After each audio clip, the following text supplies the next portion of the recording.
5 challenges for Biden in Europe. Joe Biden is taking his third trip to Europe as U.S. president at a moment of international crisis.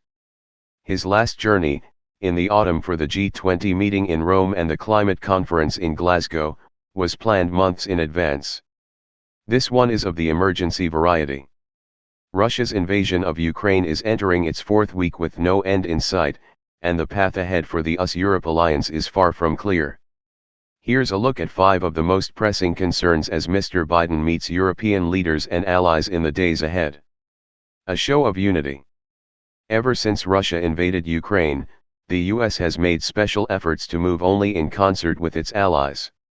That sometimes meant holding off on actions, such as different forms of sanctions or military aid, until the rest of NATO was ready to take steps concurrently. This was never easy given the disparate interests of the 30-nation alliance, but the early, dramatic days of Russia offensive created a sense of urgency that removed some traditional obstacles to consensus.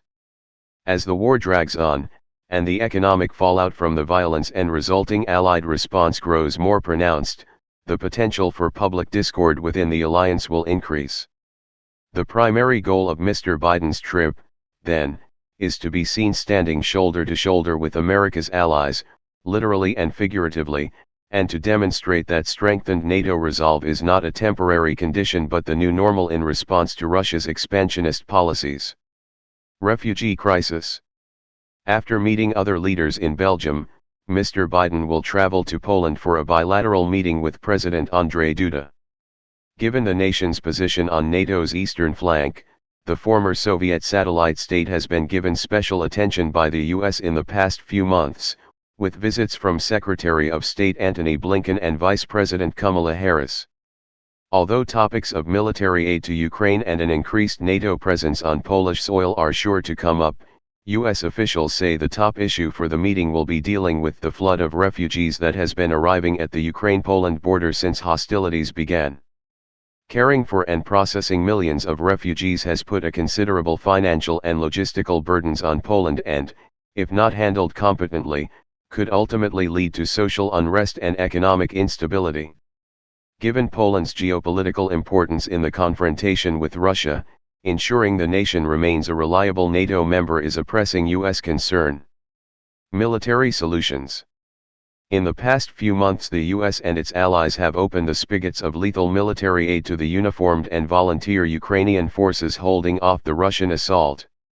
As Ukrainian President Volodymyr Zelensky has made clear recent in speeches to legislative bodies in Europe and North America, however, the aid so far has not been enough.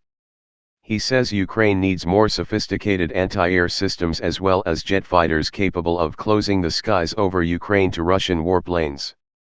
While the U.S. has promised to provide more advanced long-range air defense capabilities, that's easier said than done. As seen with the friction between the U.S. and Poland over the proposed but now shelved effort to supply Ukraine with Polish-owned Soviet-era jets, there are concerns over the kinds of anti-air support that would generate a Russian response against NATO, the logistics of getting weapons into Ukrainian hands and how to replace the weapons that are transferred. The US is currently engaged in discussions with NATO members Slovakia and Turkey to move their anti-air systems over to Ukraine, but it will take a more deft touch than was displayed with Poland to accomplish it.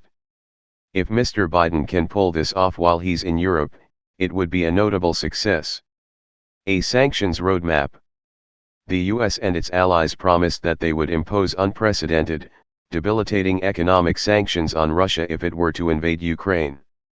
After some early fits and starts, that's exactly what the allies have done. The Russian economy, its stock market and its currency have been staggered by the Allied punishments, which include trade restrictions, financial isolation, limits on energy exports and targeted sanctions on Russian political and business leaders. Severe as the restrictions may be, however, they have not deterred Russia from continuing its all-out assault. While Western allies insist that the pain of the current sanctions will increase as time goes by, there is growing pressure on US and European leaders to find new ways of punishing Russian aggression that they can announce during Mr. Biden's meetings this week. Some proposals include new sanctions on oligarchs and politicians, greater restrictions on Russian energy exports and the kinds of technology that is imported to Russia. None of these seem likely to produce a dramatic new impact on the Russian economy, but sometimes the perception of continued action is as important as the actions themselves. The China question. Chinese President Xi Jinping and Vladimir Putin had a warm meeting in Beijing during February's Winter Olympics, where they described a friendship between their nations that had no limits. If that translates into ongoing Chinese economic and military support for Russia in the months ahead, it could undermine everything the US and its European allies are trying to do in Ukraine. Last week, US National Security Advisor Jake Sullivan met his Chinese counterpart in Rome, followed by a nearly 2-hour phone call between Mr. Biden and Chinese leader Xi Jinping. The US can't act alone here, however. Both America and Europe will need to make concerted, coordinated efforts to convince China to keep its distance from Russia and, if possible, be more vocal in its denunciations of Russia's infringement on Ukrainian territorial sovereignty. China's recent backing of Russian participation in the upcoming G20 economic summit suggests the task will not be easy.